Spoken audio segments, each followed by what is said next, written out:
Dear DJ director, ఇది ఖచ్చితంగా attitude ప్రాబ్లమే. ఒక్కడిని సెల్ఫీ ఎంతకాలమని కొట్టుకుంటాం? నేను కాళ్ళకు సాక్స్ కూడా తొడగను. డీజే సక్సెస్ మీట్లో చాలా ఎక్కువగా మాట్లాడిన దర్శకుడు హరీష్ శంకర్ రాసిన డైలాగులు ఇవి మరోసారి గుర్తు చేసుకున్నందుకు సారీ. సభ్య సమాజం క్షమించాలి.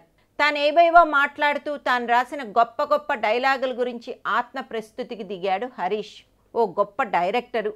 మరి ఈ డైలాగుల మాట ఏమిటి? ఏ పాత్రధారితో అనిపించావు ఇవి?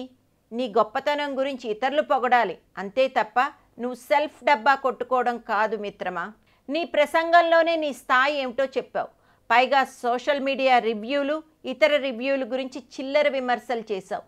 నువ్వే ఓ చోట చెప్పావు, రెవెన్యూ మాట్లాడాలి కానీ రివ్యూలు కాదు. సరే, రెవెన్యూయే ప్రామాణికం అనుకునే స్థాయి గురించి ఎవరైనా ఏం మాట్లాడగలరు మిత్రమా? హీరోయిన్ అంగాంగ ప్రదర్శనలు, బికినీ షోలతో సినిమాను సక్సెస్ చేయాలనుకునే ప్రయత్నం కేవలం రెవెన్యూ కోసమే కదా. ఒక సాదాసీదా ఫార్ములా సినిమాకు కాస్త ఇంగువ తగిలించి పులిహోరలా ప్రజెంట్ చేశావు కదా. ఇంకెలా మాట్లాడగలవు? నువ్వే కదా చెప్పుకున్నది పాలాభిషేకాలు, దండలు, కటౌట్లకు రక్త తిలకాల బ్యాచ్ ఫ్యాను అని. ఇంకేం చెప్పగలవు చెప్పు. నువ్వున్నావే, యాటిట్యూడ్ మారలేదు, పొగరు నెత్తికెక్కలేదు.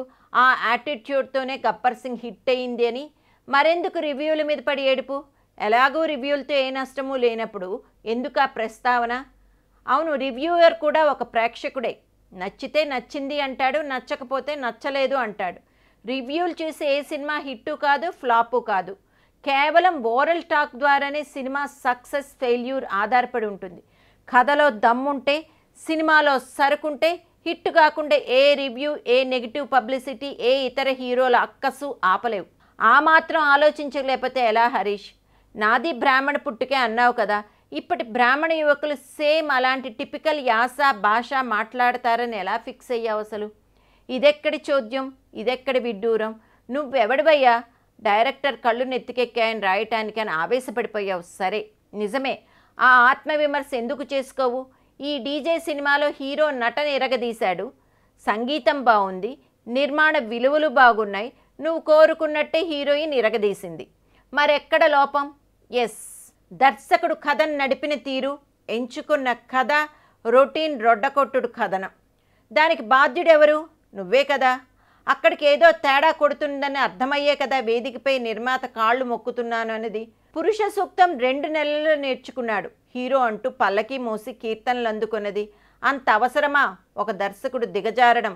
అంత అవసరమా ఒక దర్శకుడి స్థాయిని దిగజార్చడం? మిస్టర్ హరీష్, ఎవరెంత కష్టపడ్డారు, ఎంత ఖర్చు పెట్టారు మాకెందుకు? అల్టిమేట్గా సినిమా మమ్మల్ని ఎంటర్టైన్ చేసిందా లేదా అనేదే ముఖ్యం. డబ్బు ఖర్చు పెట్టి సినిమా చూసినప్పుడు అది పబ్లిక్లోకి వదిలిన ప్రోడక్ట్ కాబట్టి ఎవరికైనా దాన్ని సమీక్షించే హక్కు ఉంది. మధ్యలో నువ్వెవరు తప్పు పట్టడానికి? నీ ఖర్చును చూసి సినిమా ఆహా ఓహో అనేయడానికి ఇదేమైనా కాంట్రాక్ట్ వ్యవసాయమా? పంట ఎలా ఉన్నా చెప్పిన ధరకు కొనుగోలు చేయడానికి? చివరిగా గుడ్లు పళ్ళు ఒకే చోట అమ్మే సూపర్ మార్కెట్ సినిమా అంటే అని నువ్వే అన్నావు కదా. ఎస్, గుడ్ల నాణ్యతను, పళ్ళ నాణ్యతను బేరీజ్ వేసి ధరకు తగిన నాణ్యత ఉందో సమీక్షించుకునే హక్కు ఎప్పుడూ కొనుగోలుదారుకు ఉంది. నీ సూపర్ మార్కెట్ ఖర్చులు కష్టాలు చూసి మేము చెడిపోయిన గుడ్లను పళ్ళను కొనలేం. సారీ.